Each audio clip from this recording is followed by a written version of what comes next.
So, hello guys. Every summer, nagagawa po ako ng tea, ang palaya tea. Ah, Ginagawa po namin to ng pang-cure ng ng control ng diabetes or sugar control. Iniinom po namin to like every morning, once or twice a day. So, ginagawa ko dito, ginagayat ko.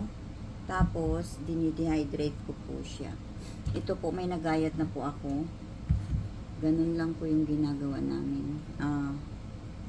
Fresh po to from my garden. Para safe din. So, ginagayat lang po natin to. Tapos, papatuyuin para mag-stay longer na magamit mo kahit ilang years siyang nakalagay sa Tupperware. Hindi siya masisira. So, ganito lang po ang gagawin natin. Igagayat po natin siya ng ganito. Ganito lang. Ganyan. Tapos, papatuyuin na po. Pag natuyo na po, lalagay natin sa Tupperware. So, ang gagawin nyo po dito, pag maggagawa kayo ng tea, magpakulo kayo ng mainit na tubig. Tapos, lagyan nyo po dito ng mga 3 o 5 piraso. Depende kung gaano ka tapang yung gusto nyo. Kasi mapait po to.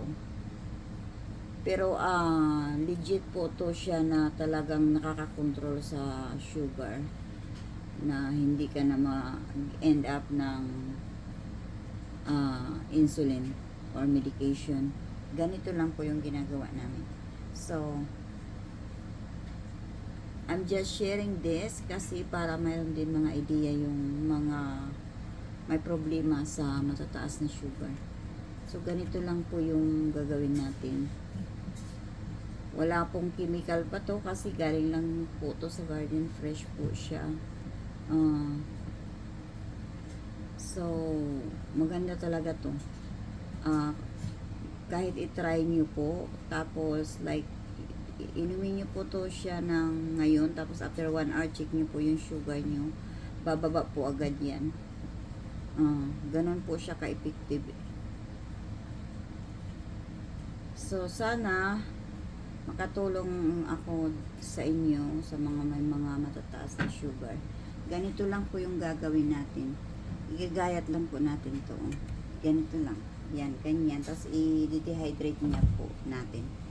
Thank you.